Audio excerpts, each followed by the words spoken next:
Hello, I'm Jeremy Rivera, your unscripted SEO podcast host. I'm here with Erika Braeger of Tenspeed, who's going to share her expertise and wisdom with us. Give yourself an introduction and tell the folks why we should trust you as a marketing expert. Sure. I'm Erika Braeger. I've been in marketing a little over 10 years. Currently, I'm manager of organic growth strategy at Tenspeed. We're a B2B SaaS content agency. We work on organic, AEO, digital PR, and design. So my day is managing the strategy team. I'm advising on strategy. I'm ensuring deliverable quality. I'm helping the team identify new opportunities, whether that's technical, whether that's content, whether that's user experience, whether that's conversion optimization. But most importantly, a big part of my role is helping people grow, helping them build confidence and trust their instincts. I love that human building aspect to the conversation because so much of our conversation gets bogged down quickly in AI that we kind of forget that we have a whole league of fantastic SEOs out there, as well as teams that get, if left alone, are not as optimized as they should be, right? Absolutely. What are some of the foundational areas that you tend to look towards when it comes to optimizing your team? Comes to optimizing my team, a lot of it comes down to building confidence. I was a teacher in a past life, and my students didn't always have the answers to everything. Sometimes they knew it, they didn't weren't sure whether or not to say it. So I do something very similar with my team. Say a client is overhauling their navigation, and the strategist is plugged into the client. They're plugged into the industry. They typically know what works in a navigation redesign, and they come to me for a gut check. I don't just sign off on the gut check. I keep asking curious questions to coax the answer out of them because they come to me if they're not sure. But ultimately, I want to show them that they did know the answer, and then they can reapply this confidence the next time, say, a navigation overhaul comes up. But realistically, this confidence in different SEO disciplines could go on forever because SEO is so vast. So it's ensuring that they're able to act on their instincts and act confidently no matter what comes up with a client. Does that have to do with the constant predator in the back of any consultant's mind, which is imposter syndrome? I would say yes and no. When I started in SEO, I certainly didn't know everything. I went in for a lot of gut checks, and I will say there were gut checks where I went in like knowing the answer in the back of my mind. There's ones where I went in to collaborate, there's ones where I went in with the answer in the back of my mind. And I would say more so when the answer was in the back of my mind, it was imposter syndrome. That's fair enough. What's been your main focus in terms of optimization? Robert Spinrad, one of my previous guests, and I'll give you the chance to do so as well, asked of the next guest, what are you excited about for the next couple of years in SEO? Is it AI? Is it going back to your roots and building more authoritative stuff, better user experience? What's your next thing that you and your agency are focused on? A big thing for me is innovation. So I've spent almost my entire marketing career in agencies, whether I was freelancing for them or whether I was full time. The through line through all of that is that it's fast paced and the work ebbs and flows. Sometimes the current is pretty strong. Uh, but the thing with innovation is when you're asked to do an analysis for a client, there's often a lot of pre work involved. You're grabbing data from multiple systems, you're organizing it into a spreadsheet. And that pre work takes time, it takes brain power before you can actually begin the analysis, before you can make a decision, before you can craft a narrative for the client, and before you can help the client execute. So, the innovation that I work on for my strategy team is Claude skills that take away that pre work so the strategist has all of that time back to focus on what really matters, which is the analysis, building relationships with the client, growing their skills, crafting the narrative. What pieces of the puzzle are best left not clouded? I would say everything that comes after that. I don't want to take away the thinking part. I want to allow the strategist to arrive at the thinking part with more ease without burning energy on grabbing data, organizing it out of multiple systems, organizing it in the spreadsheet. I want them to be able to run the skill so they're able to have exactly what they need to get started.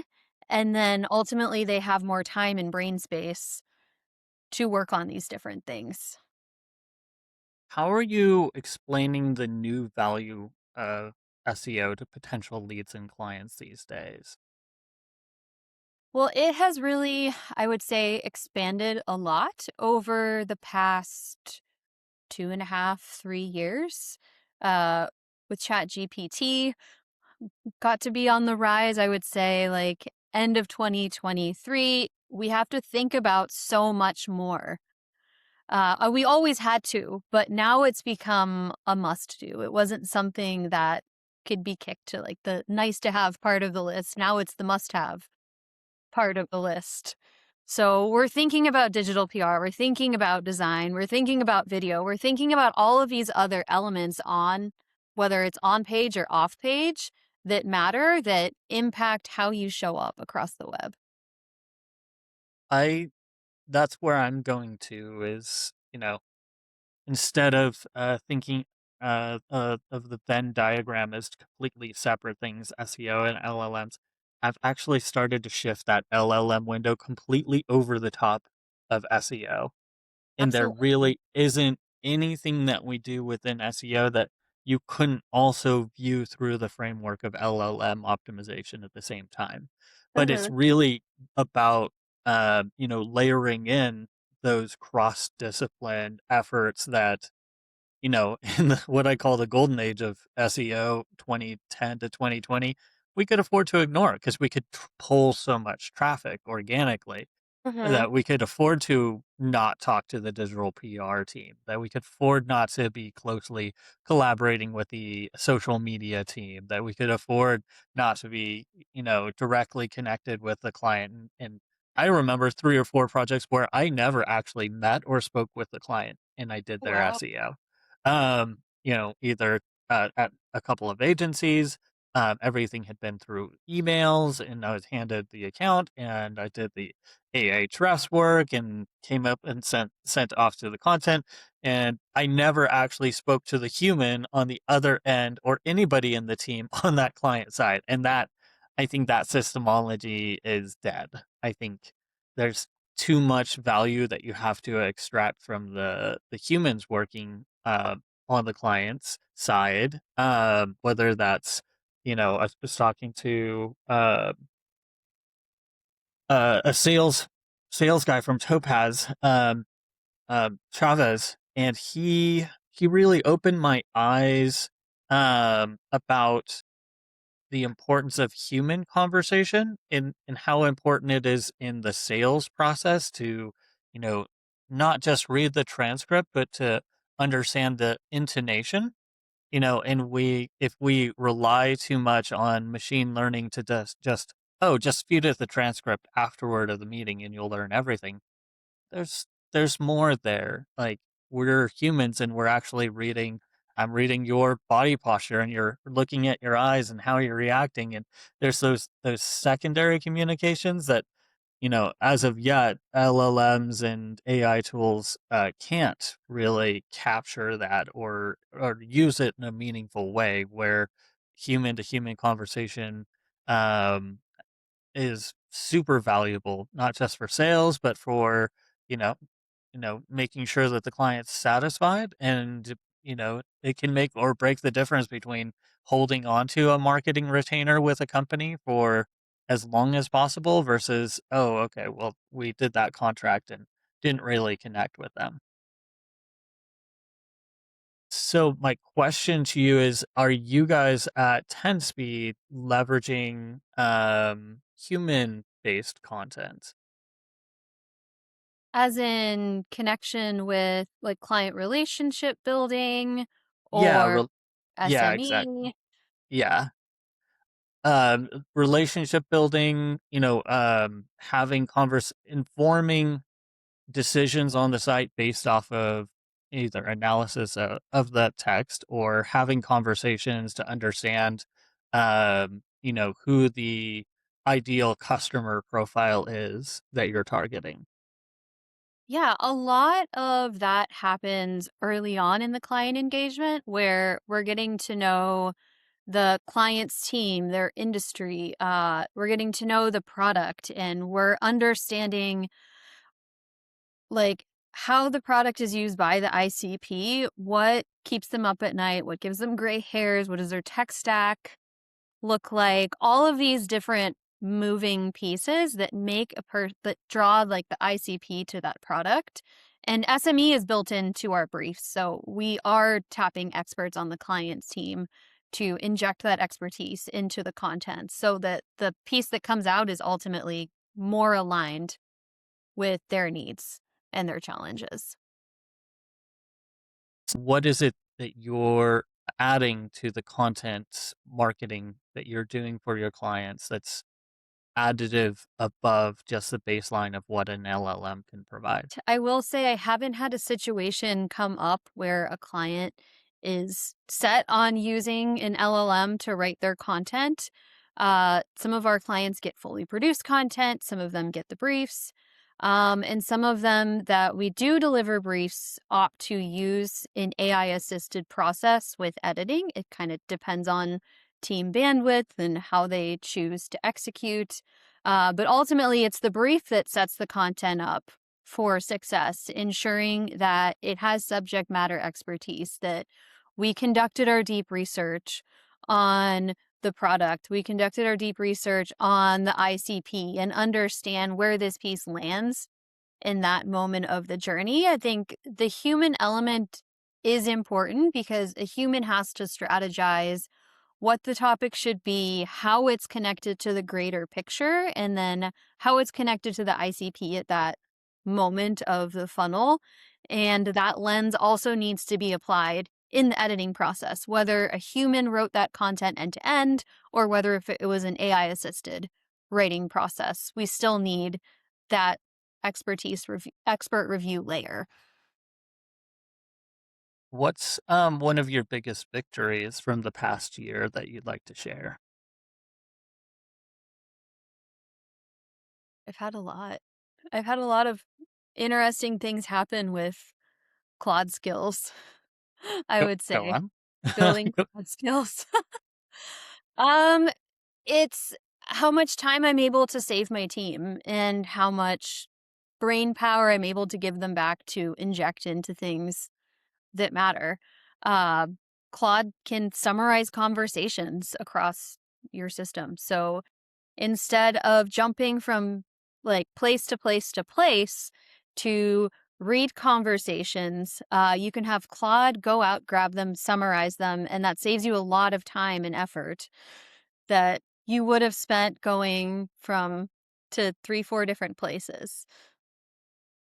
So is kind of the secret sauce underlying it finding ways to bring more input into these systems and taking the moment to designate specific Claude skills to make that process repeatable across teams? I would say yes. Through all of my agency experience, what I consistently ran into is it's the pre-work that can burn a lot of time, a lot of energy. And if someone else is helping you with pre-work, whether it's someone on the team or you're using an AI skill in Claude, you're able to then get back the time to invest into, running your analysis, crafting the narrative, making a strategic decision, and helping the client execute. That definitely makes that tracks. Have you had experience outside of the agency setting, or has all of your expertise been in the agency wheelhouse for delivering marketing? I would say technically my only in-house role. My family has a food blog, Ethnic Spoon, and that's where I really learned SEO. They had an audit done and I helped execute the audit, and then I really enjoyed what I was doing. It was like very granular work, updating meta descriptions, updating titles, title tags, going through each blog and reorganizing the content to make it more machine readable as well as human friendly. And I liked what I was doing. So I started to get really into food blog marketing and figuring out, okay, what should we publish next? What type of foods are trending? Even though that was a freelance role, it wasn't technically full time. Um, yeah, that was probably one of the most like in-house experiences I've had. Otherwise, I've been at agencies.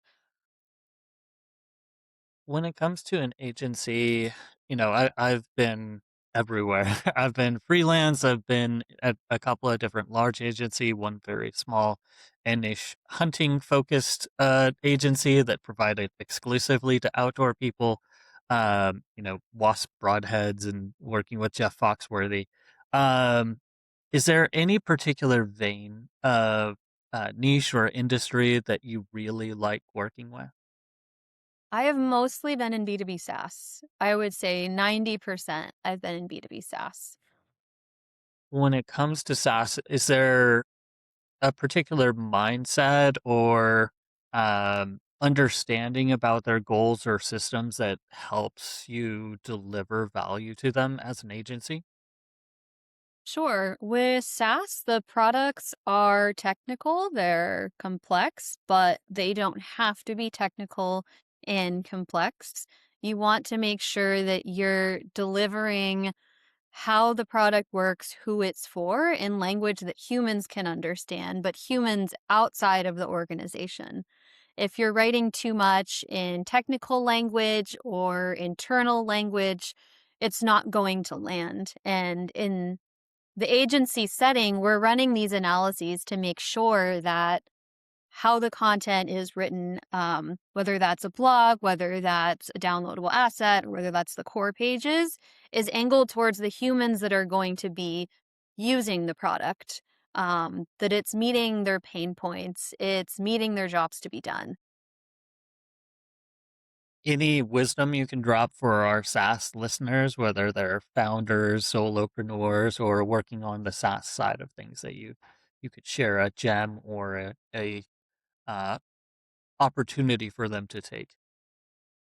Sure. I like to take a step back when I'm working on B2B SaaS content and say, if I were to show this to a friend, would they understand? Um, or you can always gut check with someone else on the team that's not involved in the account. Like, hey, does this make sense to you?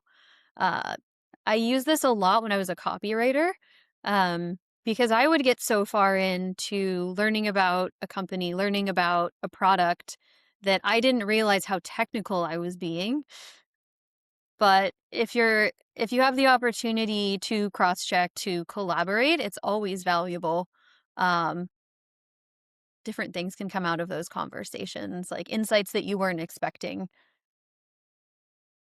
Is there something about the B2B angle and aspect that needs to be respected versus when you're writing or creating or consulting for a B2C company?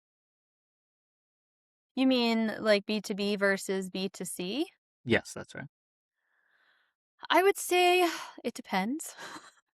As we say in SEO, it depends on what the product is and who it's for. Like cosmetic industry is going to be very different than housewares, than appliances. So it's going to vary industry to industry, but at the end of the day, you're writing for humans that are trying to solve a problem. And you have to make sure that your content is leading them towards that solution. I do have a challenge. Are we actually writing for humans or are we writing for bots who are talking to other bots who are being prompted by humans? It's a little bit of both. You need to write content for humans first. However, you need to keep in mind that in order to get the content in front of humans, it needs to be machine readable so that the bots that parse the content can present it to the correct humans at the correct time.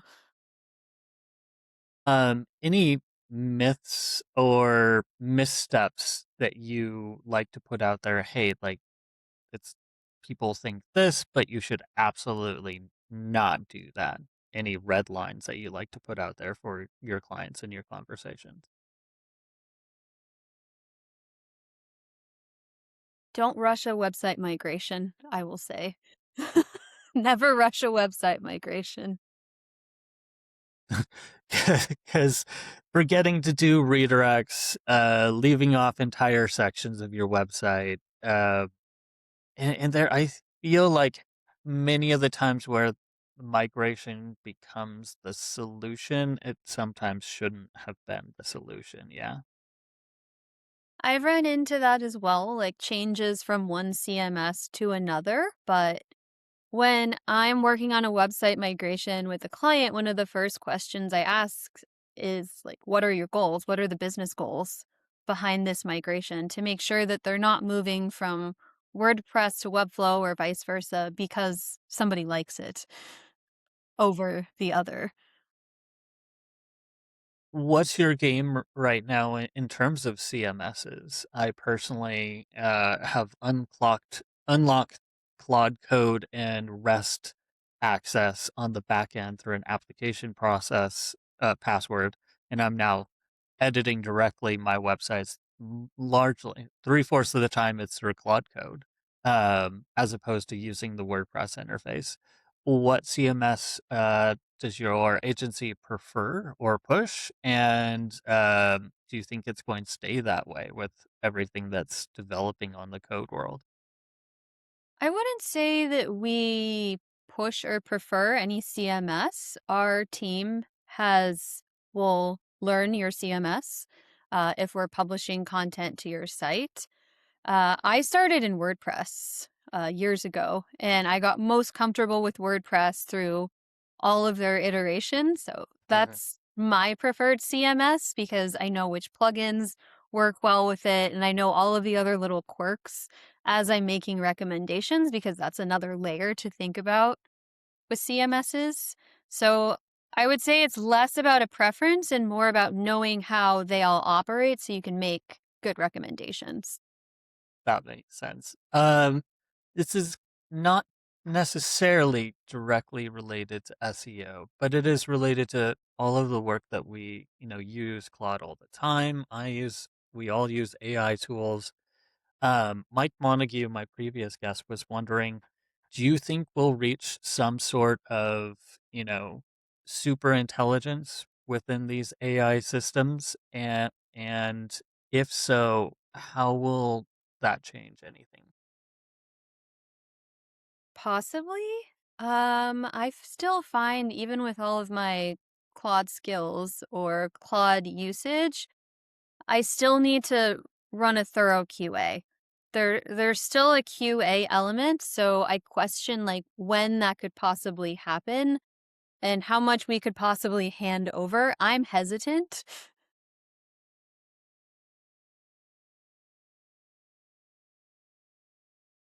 Um, Last question is, what's been troubling you? What's an SEO challenge or a problem that you've been facing and you're still researching it, something you're scratching your head on? Because I have SEOs on all the time, digital marketing experts of all types. So giving you the opportunity to take that challenge you've been facing and pose it as a question for my next guest. Oh, that's a good one. I would say one of the challenges that has come up is maybe centralizing all of my information.